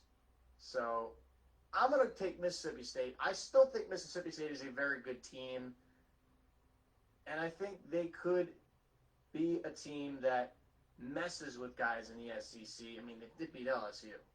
So, I mean, yeah, they lost to Arkansas and Kentucky, but I like Mississippi State. They got a tough one in the week coming off their bye week against Alabama in 2 weeks. So I think they're going to be motivated to get a win and go to Bama at 2-2. So I got the Bulldogs. We're both picking a team that lost to Kentucky 24-2. That's okay. They scored 2 points. That's okay. Mike Leach That's okay. But Mike Leach will figure it out. I do agree with you that Texas A&M is overrated. So I'm going to pick Mississippi State at home. This is the game that I was saying I have to say something about. UMass is an independent team. I don't know if they got a phone call like, hey, it's Georgia Southern. We need somebody to come on here. We got some Corona stuff. We're trying to figure out our schedule. Can you, play even though you said you weren't going to play? Can you make it happen? They have one game on their schedule. One, UMass, because UConn was the first team to say that they're not playing. And I think UConn, even beyond Corona, they were like, any excuse. Now, there's a lot going on with this Corona. We're not going to play. BS. They're an independent school for the first time, and UConn used to be a part of the Big East. Then they were part of the American. Then they decided to jump back to the Big East, which doesn't have football anymore, and they became an independent. And when they became an independent, first team to go, we're not going to play football this year. Makes sense because who would want to watch what UConn's doing? Now, I like the head coach, Randy Edsall. I respect him and appreciate him very, very much so. But he is just as frustrated as anybody, and probably more than anybody. UMass, also another independent school, and I don't think they had any thought about playing. But it's like at the 11th hour. Hey, it's Georgia Southern. You up? What's it now? Good old you up text. Right. So the you up text is here. UMass is playing one game this season, so they could go undefeated. They have Georgia Southern on the road. What do you think about this? I think their guys are going to be motivated. I think they're going to put up a really good fight, but they're going to lose to Georgia Southern. I'm going to say, Georgia Southern was, they obviously were just like, hey, man, let's get this team on. Let's make it happen. Let's just throw them on the schedule. UMass was like, we're not doing anything. We'll hang out with you. I got UMass in this game. They got nothing to lose. I wanted to take them so bad. I really did. Yeah. I mean, throw the kitchen sink at it. Do everything that you can. Do it for the little guy. UMass, the Minutemen, will win this game at Georgia Southern, in my opinion. Virginia at Wake Forest. Virginia's been all over the place. Wake Forest hasn't looked that pretty. What do you have for Virginia unranked at Wake Forest? Also unranked. I think both these programs are in shambles, to be perfectly honest. I'm going to take Wake Forest simply because they're at home. I mean, I saw Virginia play at the end of last season. I know the team's a little different, but they really didn't look good. So I'm going to take Wake Forest.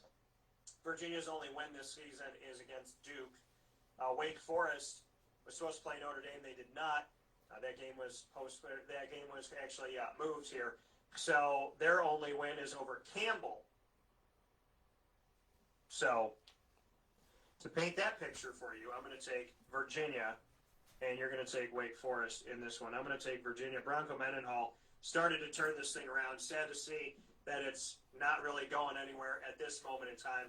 Wake, I just think, they struggle. They struggle too much. And I think they're going to play better at home, but Virginia's going to get a dub in this one and move forward with this. I'm going to give it to Virginia. But if they lose this game, it's going to be hard for me to pick them moving forward this season. North Texas at Middle Tennessee State. Their defensive coordinator, my guy and former Syracuse head coach, Scott Schaefer. What do you have for this? This one's going to be a real barn burner. Wow, North Texas Mean Green. That's an awesome name. Why can't we get the Washington football team to come up with a name like that? Yeah. For that reason, give me North Texas. That's such an awesome name. I'm going to go with Middle Tennessee. and Scott Schaefer's harassment defense. I'm going to pick that there. Marshall at Louisiana Tech. What do you have for this one? You know, this is another interesting one where it's a weird game. But I'm going to take Marshall in this one. We are not Penn State. We are Marshall. I'm going to pick Marshall in this one. North Carolina traveling number 5th in the country to Florida State. If Florida State's proven anything in the last 2 years, it's that they're not that good, and they're really not that good at home. It's almost better for them to not be in Tallahassee in recent history. What do you have for this one? Not that good. Dan, I'm sorry, but they stink. they are really, really, really bad. I was thinking earlier that maybe they could beat UCF, but after watching them play, they're just a joke. I mean, UCF would run all over them. I think that North Carolina's going to flat out embarrass them in Tallahassee. This game's not even going to be close. North Carolina in a slugfest for them. I don't even see Florida State scoring 10 points. In an awesome turn of events, Mac Brown, not only is he a head coach, but he also has not given up being an analyst, and he will analyze the victory while he does it. He will shake and bake FSU. He'll tell you everything that he's doing while he's doing it. He'll talk about it after. He'll assess the situation, and hopefully he'll at least make Syracuse's game against Duke look a little bit not as bad. I don't know how you make it look any better, but Syracuse gave up 36 first downs, 10-11. But in this game, FSU might have maybe 10 to North Carolina's 30-some-odd. So I'm going to pick North Carolina in this one. Southern Mississippi against UTEP. What do you have for this? I'm going to go UTEP. I mean, they're 3-2, got lit up by Texas. But, you know, I just got a weird feeling. I'm going to take UTEP. The Miners, are 3-2, and granted, they lost to Louisiana Tech. And I do want to make a note here that Southern Mississippi also played Louisiana Tech, and they lost to them. And so they got some, similar opponent here. I'm going to pick. This is tough. I'm going to go with Southern Miss in this matchup and pick them to get the win. And you have UTEP, Georgia at Alabama, number 2 in the country, Alabama, going up against number 3 in the country, Georgia, in both polls. What do you have for this? This one is the game of the week. I'm pretty sure game day is going to be there. No Nick Saban. Yeah, no Nick Saban. That's he tested positive for COVID, and that could play a role. I would imagine he's probably still going to coach from home. Knowing him in Alabama, they'll figure some way for him to coach from home, and he'll have like a single camera view of what's going on the field. So it's so hard to pick against Nick Saban. It really is. So I'm not going to pick against him, and I'm going to take Alabama. But I do think this is a close game. Georgia's thing, it's that first half of their first game this year was a fluke. So I think it's going to be a very competitive game, but I think Alabama's going to pull it out just barely. Yeah, it's hard to go against Alabama at any time, so I'm going to go Alabama. Nick Saban, I feel like down in the South, like, if anybody going to beat Corona's going to be me. You know what I mean? So that's how I picture it. I got Alabama. They're at home. I know Georgia. I think Georgia is a little bit overranked at this point. So I'm going to say that, I think that's fair. So I'm going to lean on the side of Alabama to pull this out and Nick Saban to find a way. Boston College at Virginia Tech. Virginia Tech is ranked in the nation's top 25. They haven't looked extremely pretty, but they've done okay. They beat NC State and Duke. They lost to North Carolina in a shootout, 56-45 last week, and so that's kept them in the nation's top 25. They got Boston College. Boston College is unranked, and this is the era without Steve Adazio, who they had fired, which I think was a bad decision. However, the team is 3-1. They've defeated Duke, Pitt, and Texas State. They lost to North Carolina 26-22. So they both played North Carolina really, really close, and now they're facing each other. What do you have for this one? I think this one's got to go to the home team. I like Virginia Tech. My cousin Richie is actually on that team. Tried out for the team. He's a redshirt sophomore running back.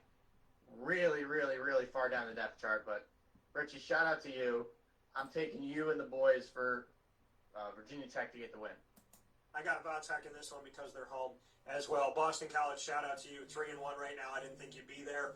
Big ups to you for that. Last game, Florida International, FIU at Charlotte. Charlotte didn't used to be a Division I team, and they are now. Florida International at Charlotte. What do you have for this? Another one of those games that I just look at it and just like, what can I pick? Like, this could be a fun one. FIU's got 2 losses. They were supposed to play UCF, but that game was postponed. You know, I'm going to go Charlotte because if you look at the 49ers, which is their team name, I mean, they played Appalachian State tough, and Appalachian State is always a relatively competitive team with your top-tier schools. So I'm going to take Charlotte in this one. Shout out to FIU. They lost by 2 points to Liberty on the road and 3 points to Middle Tennessee State. Played some close games, but I have Charlotte as well. My mom just went down to the city, got to touch the ground there for a second before she came back home. So I'm going with Charlotte here in this matchup to win the game. That's what it looks like. So Murph and I have disagreed on BYU and Houston. He's picked BYU. I picked the home Houston. He picked Miami at home. I picked Pittsburgh on the road in that game. Kentucky, Tennessee. He has Kentucky on the road. I have Tennessee at home. And then Liberty for you, Syracuse for me inside of the dome in Syracuse. I chose Army on the road. You chose Texas, San Antonio at home. You chose Memphis at home. I chose UCF on the road in that game. UMass, I chose in their only game of the season, which is crazy. You chose Georgia Southern at home. Wake Forest, you have at home. I have Virginia. North Texas, you have on the road. I have home Middle Tennessee. And you chose UTEP at home with me choosing Southern Miss. So we do have a bunch of them in college. So we'll see how that one goes. And now we have our final piece, which will be on the baseball side of things. We're staying on the field, just switching it right after this.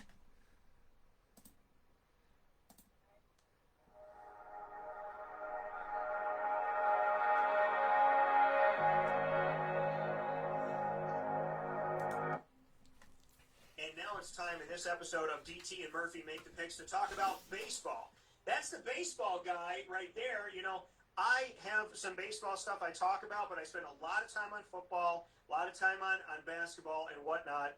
And, you know, obviously when it comes to covering sports in high school, I've covered everything from bowling to rowing to cross country to basketball and lacrosse and football and so on and so forth. So, and soccer and whatnot. So I cover a lot of different things, but when it comes to baseball, that man is on it all the time. He's watching it. He's got like a matrix house where he's got every game on. He's paying attention to everybody. He's watching the signals.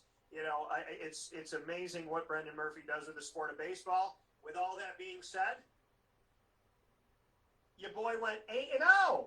8-0. 8-0 in that first thing. So very excited about that 8-0 in the first round of the playoffs. And I do admit defeat. You got to see that graphic at the beginning of the show.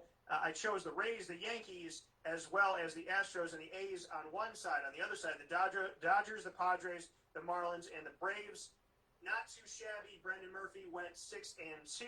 He chose the Twins and the White Sox. So that was our difference. I told you the Astros would get to a certain point. We were both wrong about the Yankees. We still have life with the Dodgers. So I hand it to you. Of our original postseason, you had Yankees, Sox, which neither one of them has moved forward on that side, and you had Dodgers, Braves, which is correct. I had Yankees, Astros still alive, and Dodgers, Marlins are gone. We both had Yankees, Dodgers, so we still have the Dodgers alive. I have the Astros, so I technically, well, on your side, you have totally right Dodgers, Braves, and then totally wrong on the other end. I have half and half. So your thoughts on as we move forward? Well, just being able to watch almost every game of the postseason, it's nice to have a little TV above my desk in my office here, but I've been able to watch pretty much almost every inning of every game. And just watching what the Dodgers did to the Braves last night, the fact that they came out and scored 11 runs in the first and had 15 runs by the end of the third inning tells you all you need to know. Do not count the Dodgers out. They went down 2-0 in the series. Everyone's starting to think, oh no, Dodgers are done. I said this on my podcast on Tuesday. Murphy's Law on Apple Podcast, Spotify, wherever you get your podcast, by the way. A little shameless plug there. But I said this on the podcast. This was literally the title of the podcast. Do not count out the Dodgers. I flat out said, if you're a betting man, now's the time to bet on the Dodgers. I haven't done it yet. I probably should. But the Dodgers, I still firmly believe, are coming out of this series. You look at Atlanta, who absolutely burned their bullpen last night. You've got, I think they're going to go with a rookie tonight, from what I recall. I forget the guy's name. Honestly, if I forget his name, it's probably not that anything special. But when I look at it, the Braves are going to have to bullpen for Games 4 and Game 5. The Dodgers are going to potentially go with Clayton Kershaw tonight. It really just depends on how his back is feeling after he was scratched in Game 2. They don't go with him, they can go with Dustin May, who has already filled in for Clayton Kershaw once this season and dominated on opening day. Now, I legitimately could see the Dodgers going into Game 6 with Walker Buehler back on the mound, up 3 games to 2. I really could. Yeah. And I think a lot of people in baseball could too, because the Dodgers, they kind of used their bullpen last night. I mean, Urias did pretty well, but he threw a lot of pitches early. They had to go to the bullpen. But if they can get length from Kershaw and May, I think they'll be in really good shape. They'll have a great chance to win some games in Games 4 and 5. And I really think they're going to go into Game 6 with a 3-2 lead. Now, as for the other side, you knew it was only a matter of time before Houston was going to run into a wall. Now, they had a team that shot themselves in the foot and couldn't get out of their own way in the wild card round in Minnesota. Made 25 errors and couldn't make a play defensively and couldn't hit the baseball. They couldn't get out of their own way. And then they played a team that is historically bad in the postseason in the last 15 years.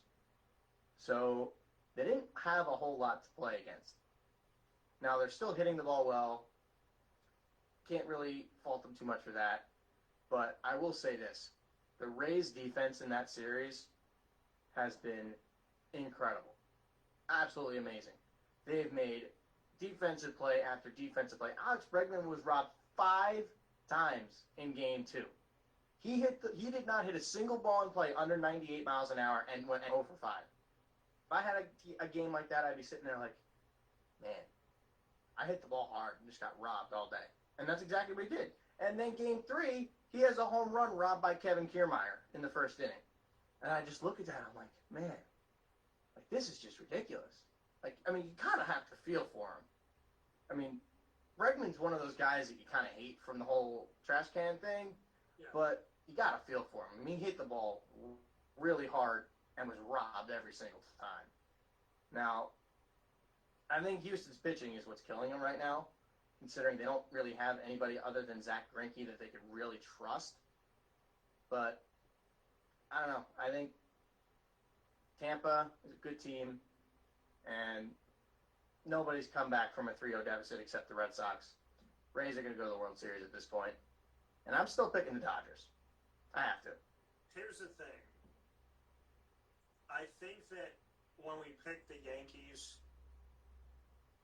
there was a nostalgia and a hope when I think you and I both knew in our gut that the Rays were capable of doing what they did. I think we had it was kind of like the Yankees was you want to see that. But I think the reality is that neither you or I should be surprised that the Rays won. No. I can't say I wanted to see it, though, either, especially with how much I hate the Yankees. Right. So, I think what happens now is, and I had the Astros getting this far.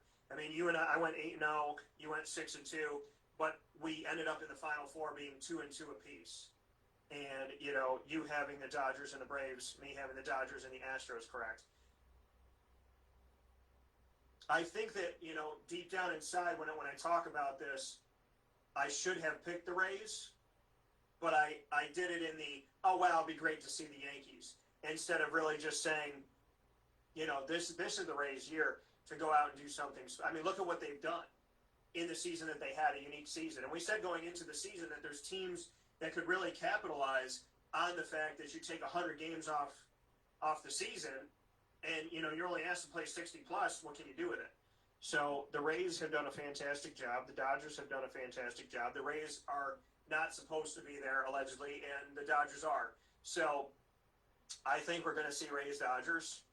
You and I picked the Dodgers to win the World Series. We're going to stick with that. But I would love to see the Rays do it. I'm not going to be mad if they do. I'm going to be excited if they do. I'm going to want to buy a T-shirt if they do. Mind you, I have a Tampa Bay Devil Rays shirt because my dad and I were in the airport in Tampa when they started off, and this lady came over to us, and this was insane. She goes, hey, she's like, you got to snatch up these shirts. She's like, I heard they're gonna take the devil off of it because they don't think it's good for kids. They don't think it's good advertising. My dad and I bought those Devil Rays shirts. We believed the lady. We wanted them, but we believed the lady. And then all these years went by where I'm like, Dad, we got scammed. And they ended up getting rid of the Devil Rays. So we do have these old shirts that are now these like vintage things. We do have the Devil Rays. I love the original logo. I love the new I do too. I love when they wear their Devil Rays throwbacks. Yeah, so especially in the baby blue. Yeah. Those things look so sweet.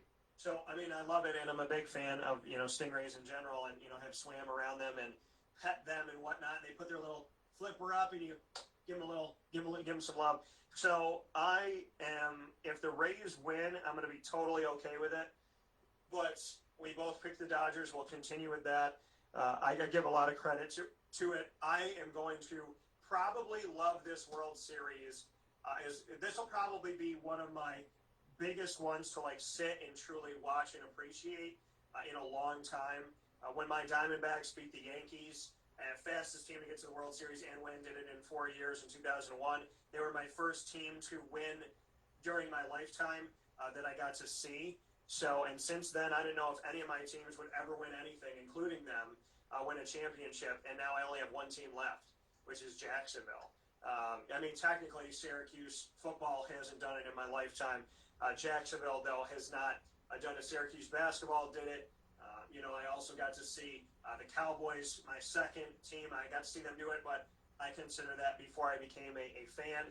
And, you know, I got to see my Ducks do it in 2007, got to see the Diamondbacks do it in 2001, Syracuse basketball in 2003. I got to see Italy and Spain win World Cups back-to-back in 2006 and 2010, which is part of my heritage. So I got to enjoy that. Toronto Raptors, being a fan as long as I have, they got to do it last year. So Jacksonville's left, you know, in Syracuse football. So I'm really excited for this. I'm excited to see it. The Rays came in when the Diamondbacks came in, so I feel that affinity and that connection. And I'm really ecstatic, you know, them being like one of those, you know, the teams that came in and got to expand Major League Baseball. I'm really looking forward to what the Rays can do. I'm going to stay with the Dodgers, but I'll be happy either way. And if the Rays do it, you know, there's going to be a childlike happiness inside of me, I'll tell you that much. So I think it's going to be fun. It's going to be awesome. I do want to make a note at another graphic that was shown at the beginning. Murph picked the Miami Heat. I picked the Lakers before the restart even happened. I said Lakers-Raptors, and I picked the Lakers to win. So I got the Lakers. You had the Heat. I would have loved to see the Heat do it, but the Lakers ended up getting it done. And so we are where we are with that. It's not a pick I wanted to make, but it's an impartial pick. And so the Lakers won. Congratulations to them. Big ups to Anthony Davis. Big ups to Dion Waiters, Syracuse player that got to win a ring. Alex Caruso, my guy from multiple years in Summer League. I said needed to get a contract, and he did. Kentavious Caldwell-Pope. Big up to KCP, getting it done. Dwight Howard, that man ain't loyal to anybody but himself. He's got a ring now. So, very interesting. Not a big fan of this year's finals, but, you know, I was right in my pick, but kind of bittersweet right. I'm happy for LeBron and the crew, but, you know, it's just it's different feel to me. So those are our picks. You saw the graphics in the beginning of the show. You now know what we've done for NFL Week 6, College Football Week 7, as well as sticking with the Dodgers for the rest of the playoffs, hoping the best for the Rays and the Dodgers. Any final note, Murph, that you want to leave? I will say, as I was listening to you talk about all your teams that have won championships, must be nice. Dude, I didn't think I was ever going to... Do you know how many people thought that I would... They laughed in my face like, you will never get a championship. You picked all of these random teams around the country. What is wrong with you? You're never going to... Nobody thought the Diamondbacks. Nobody thought the Ducks. Nobody thought the Raptors. Nobody thought Syracuse basketball. So, I can honestly tell you, I didn't know if I would see one of them in a lifetime, and now the list is this big that I have left. So, and Syracuse football, I'm going to have to live to be 312, but Jacksonville, maybe, they knocked on the door 3 times and did it a couple of years ago, so we'll see. So I got these guys have won twice, but I'm not old enough to remember them. Yeah. I don't count them. I don't count Florida because I wasn't really a fan yet. Those national titles kind of made me a fan, so I don't count those. The Mets have been to the World Series twice. Once I wasn't old enough to remember it, and 2015 still breaks my heart. They easily could have won that World Series. I can picture every moment of every game in that series, and it just irritates me and haunts me to this day. And then that's pretty much it. I mean, I can't really say I'm that much into the NBA. I mean, I am, like, when I watch the NBA, I'm a Nets fan. Yeah. So it's nice to see, like, I always liked Kevin Durant, so it's nice to see him in Brooklyn. But, I mean, would I get crazy excited if they won a championship? Probably not. Like, I mean, I'd be happy. Same with the Devils. Like, if the Devils won again, like, I'd be happy, but, like, I wouldn't go crazy. But not like I would for Florida, the Mets or the Jets. And I didn't even mention the Jets because they're so bad right now that they had 2 chances to go to the Super Bowl in my lifetime that I'm old enough to remember. 2009 and 2010. Mark Sanchez, rookie year, Rex Ryan's first 2 years as the coach, and they blew both games. They had a lead against the Colts and choked in the second half. They came out flat against the Steelers the next year and then almost came back but came up short. Both times, I think they could have won those Super Bowls. I think they could have beaten that Bears team. The Colts, they played the Saints, right? In 45, I believe, and the Saints won that one. So Colts played the Saints. Actually would have had that if Peyton Manning had thrown a touchdown when he was in the red zone and not thrown an interception, I would have had the exact score. So I remember that, Peyton. I'll remember it forever. Yeah. And then you had, who the Steelers played? Oh, the Steelers played the Packers that year. I legitimately think the Jets could have won one of those Super Bowls had they gotten there. And I think the Saints were probably the better matchup. One of my favorite quarterbacks ever, Vinny Testaverde, timeless, was a big-time Jet. My dad loved him. I loved watching him. So definitely big ups and hopes to you. Congratulations on your upcoming number 1 pick. If you do trade for a bunch of picks, get on Disco from Syracuse as well. He's a safety. Can we get a coach first? I mean, you got your coach. Maybe Doug Marrone will go there. He thought he was going to be a Jet before, so. You know who I want, and this is bold. Go ahead. I want Lincoln Riley. It's bold. I don't think he's going to come to the NFL, but I want Lincoln Riley. He's been brought up before. I think moves need to be made with some of these guys, and I think Jacksonville's got to make a move. I really do. I really, really do. I think Jacksonville, Atlanta, Houston, the Jets, there's going to be an ample amount of open opportunities, I think, after this season at head coach. So it'll be interesting to see. With that, coming from Murph, that is the side. There's DT and Murphy, and we are here with you making the picks every single week. You've heard our picks. You know where we're at. We'll see how we do. We're coming out of all of this. I would say Murph got me, like I said, in the NFL. I got him in college. Got him in baseball. and got him in the NBA. So I come into this one with a slight edge, but it's going to be interesting how we shake out of this thing. The NFL, we only disagreed on one, but college football is going to decide a lot as we move forward here. Murph, as always, I appreciate your time and everything we got to do, and I appreciate everybody for watching and listening. We'll see you very soon on DT and Murphy Make the Picks. Shout out Marywood. 100% of Marywood. Go Pacers, baby. Go Pacers.